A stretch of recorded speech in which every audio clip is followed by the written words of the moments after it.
Video kali ini saya buat satu trailer untuk skuter elektrik dan saya nak tahu adakah ianya reliable untuk saya pergi solo camping. So, macam korang rasa projek ni menarik tak? Ini adalah trailer yang ditarik oleh skuter elektrik. Tapi problem nak buat benda ni adalah first saya kena settlekan bab dia punya tayar. Set tayar yang saya gunakan adalah tayar hadapan basikal budak dalam 14 inci kot dia punya saiz. Saya masukkan sebelah dulu tayar luar ni dalam rim dan sebelah lagi tu ruang untuk saya masukkan tiub. Bila semua tiub dah masuk dalam rim, barulah saya masukkan separuh ataupun sebelah lagi tayar ni dalam rim.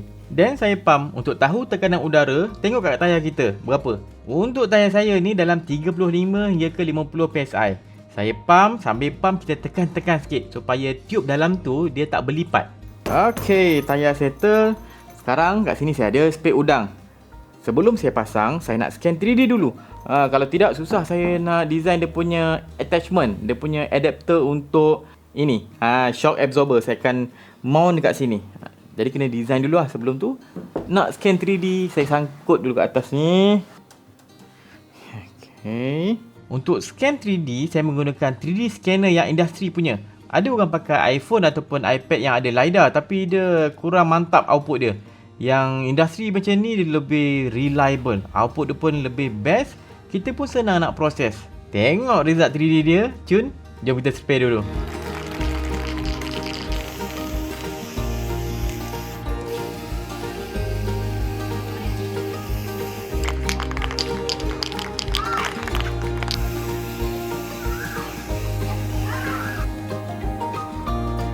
Settle spray. Sekarang saya nak pasangkan fork ataupun sepit udang ni pada tayar saya ni.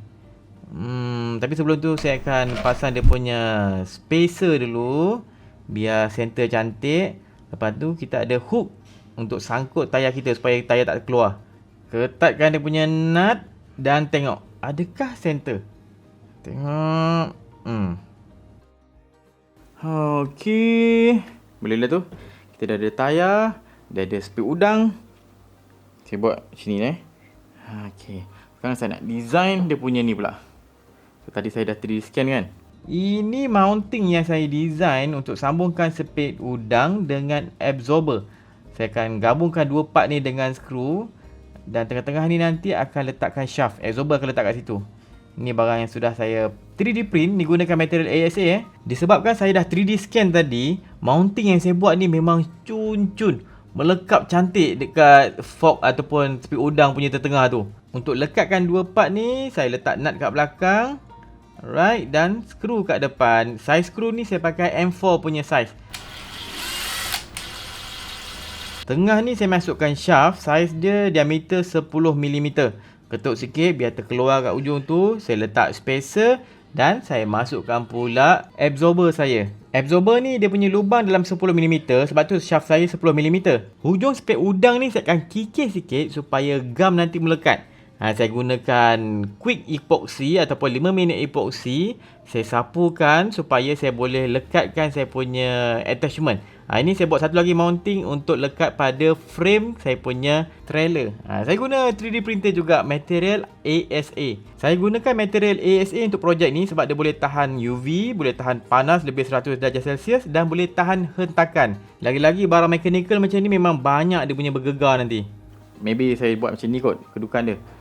Nanti bila ada batu cover kat bawah ni, dia akan tolak benda ni, absorber ni akan serap dia punya shock ataupun hentakan, supaya tak adalah bagi stres sangat pada saya punya mounting ni. Bahagian tayar ni kita dah settle. Sekarang kita nak proceed pada dia punya frame ni. Saya ada buat beberapa attachment dan saya akan gunakan dua batang aluminium. Okey. Ni baru sebahagian daripada part tadi. Ni saya 3D print menggunakan material ASA. Dia tahan cahaya matahari. Dia boleh, kalau haba panas tu, dia boleh handle sampai 110-100 darjah Celsius macam tu lah. Kita pasang. Ni dua batang aluminium rod. Ini kita punya set tayar yang dah kering ke dia punya gam. Okey, gam dia dah kering. Saya akan letak bearing dulu. Dalam bearing sini pula saya akan slidekan saya punya shaft. Saiz dalam 10mm juga lebih kurang. Dua-dua ni 10mm. Ini penyambung frame yang saya dah buat awal-awal. Ketuk bagi cantik masuk. Kalau perasan ada goyang-goyang sikit dekat bahagian absorber ni. Jadi saya kena letak spacer juga. Okey. Dia punya panjang agak-agak 19mm, kuranglah 18mm saya buat. Saya 3D print. Tunggu beberapa minit, siap, kita tunggu pasang dekat kita punya shaft tadi. Barulah dia tak ada goyang dah. Okey, cantik. Untuk pasang skru, saya kena panaskan dulu saya punya solder iron. Disebabkan saya pakai high power USB Type-C punya solder iron, power bank saya pun kena high power juga. Kalau yang saya guna ni, dia boleh sampai 140 watt output dia produce untuk satu pot. Daripada Cooktech. Yang saya guna ni adalah Cooktech 30, ada 40,000 mAh punya kapasiti tenaga, maksimum 300 watt kalau total pot kita keluarkan output lah. Jadi no problem kalau saya nak gunakan untuk saya punya high power solder iron. Saya panaskan heatset insert saya ni dan tekan untuk masuk dalam lubang plastik yang saya dah design awal-awal. Barulah boleh skru.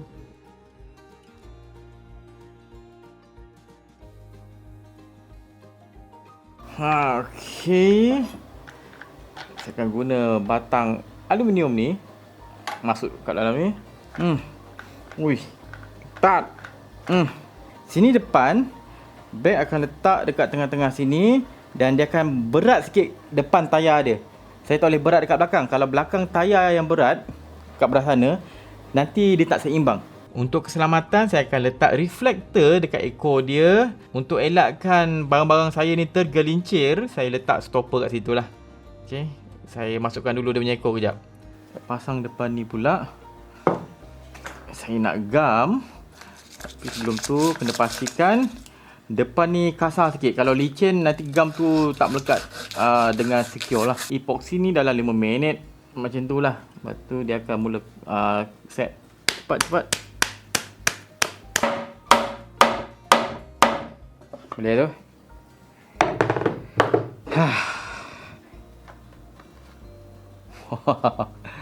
Oh man. Okay. Sekarang dia punya hitch system. Kalau saya pakai dua tayar trailer ni senang sebab saya boleh drag gitu je, dia tak tergolek, dia dah seimbang sebab dia dua tayar kan. Tapi disebabkan design saya ni satu tayar, contoh saya tarik letak tengah ni kan. Okey, tengah macam ni. Kalau satu tayar macam ni, dia senang tergolek, tak ke kiri, dia akan ke kanan. Jadi untuk bagi dia maintain tegak je, hitch yang saya perlu design ni perlulah memastikan saya punya trailer sentiasa selari dengan saya punya skuter elektrik. Untuk itu saya perlukan dua shaft. Satu macam ni, satu lagi akan bertentang macam ni. Dia punya action dia adalah satu shaft akan membolehkan saya punya trailer bergerak kiri kanan tanpa condong ke tepi. Satu lagi untuk membolehkan trailer saya ke atas dan ke bawah. Masa bawa nanti kan dia akan berenjun, tu yang kena atas bawah tu. Okey, saya pasang. Mula-mula saya letak heatset insert dulu supaya boleh skru nanti sama macam tadi. Untuk memaksimiskan kekuatan 3D printed part ni, saya kena buat beberapa part lah. Tu yang saya akan gunakan gam campur dengan skru. Kalau saya print satu part saja, mungkin tak berapa kuat sangat. Mungkin ada certain part vertical dia tak strong, ada certain part dia punya horizontal strength tak strong. So masa kita design tu memang sangat-sangat kritikal untuk kita fikirkan orientation masa kita 3D print nanti setiap part. Okay, sekarang kita nak pasang dekat saya punya skuter elektrik. First saya nak buat macam attachment lah dekat belakang skuter ni.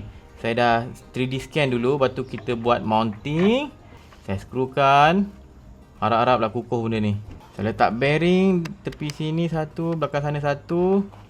Slide masuk. Then saya jolok bagi tembus dia punya shaft tu. Okay, nice. Lepas tu ketatkan hujung supaya shaft ni tak tercabut masa bawa. Saya skrukan sahaja. Baik, ketat sekejap. Okay, ketat.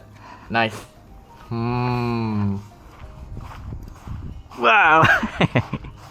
First test saya rasa macam amazing lah jadi. Tapi sebelum saya ambil risiko pergi solo camping, saya kena test bawa beban dulu. Saya nak tengok lepas tak lepas. Ni saya main ikat je dulu, tak ada nak buat proper attachment lagi. Saya ikat guna tali, saya punya kemah, saya punya tempat masak, barang masak semua situ, power bank letak kat depan ni sahaja. Okay, safety helmet. Jom.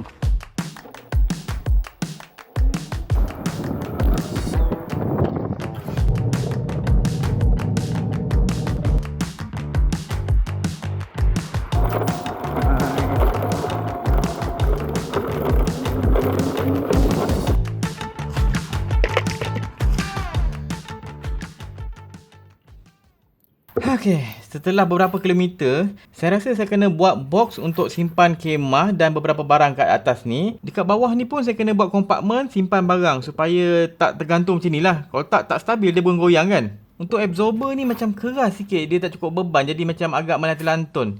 Tengok kalau saya bawa Tengok ni tempat yang macam off-road. Absorber tu macam kurang optimum lah. Maybe kalau saya tambah beban dekat saya punya trailer ni, mungkin absorber tu lebih berfungsi. So sekarang saya balik dulu dan kita nak discuss improvement. Okay, setelah settle saya punya dry run test bawa saya punya trailer tadi dengan skuter elektrik, selain daripada saya boleh improve dia punya tempat storage tadi ataupun mounting untuk saya punya bag camping ke, bag kemah, saya punya barang-barang masak ke apa kan, saya rasa satu benda kritikal yang saya boleh improve adalah dekat bahagian hitch dia. Shaft dengan bearing yang saya guna ni macam kurang sepadan tau sebab saya tak ada stok. Kat sini kan ada dua shaft. Satu shaft ni 16mm dia punya diameter.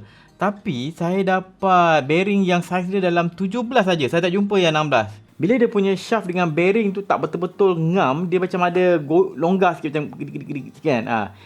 Mula saya ingat macam okey je, tapi bila ada kelonggaran sedikit tu, saya akan rasa macam melayang sikit sebab ada ruang sikit dekat dia punya shaft tu untuk dia guard sikit je.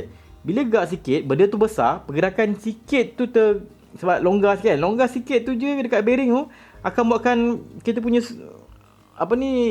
trailer belakang tu macam melayang sikit je ni. Masa saya bawa tu rasa macam ada melayang sikit. Alright, tak adalah kuat sangat rasa sebab skuter saya tu berat yang saya pakai tu daripada Jerong Wheels. Kalau beberapa part tadi tu saya berjaya settlekan, saya rasa saya confident untuk pergi camping solo, tidur satu malam macam camping biasa, bawa skuter elektrik. Hujan ke tak hujan, redah saja. Dan gunakan power bank yang macam ni untuk travel, untuk pergi camping. Sebab kalau satu malam untuk saya seorang, saya tak rasa perlukan power bank yang besar. Sebenarnya saya dapat beberapa biji power bank daripada Cooktech ni sebab dia orang sponsor video. Yang Cooktech 30 ni power bank terbesar dia orang lah, sampai 40,000 mAh. Disebabkan power bank ni boleh produce sampai 300 watt, macam-macam boleh cocok. Kipas besar macam ni pun saya boleh cocok dekat USB Type-C yang gunakan power delivery. Boleh hidup. Kuat ni. 20 watt pakai. Campur ni charge maybe 14 watt, 15 watt macam tu lah untuk kipas ni sahaja. Tapi favourite saya adalah Cooktech 20 power bank. Dia ada display yang tunjuk macam-macam data. Dengan kapasiti 25,000 mAh, boleh sampai 200 watt output. Kalau try cocok USB, saya boleh tengok berapa banyak output ataupun berapa banyak power yang saya gunakan. Voltage, current semua boleh pantau. Senang kerja saya kalau saya nak analisis. Satu lagi yang best, dia boleh fast charging power bank ni sampai 100 watt.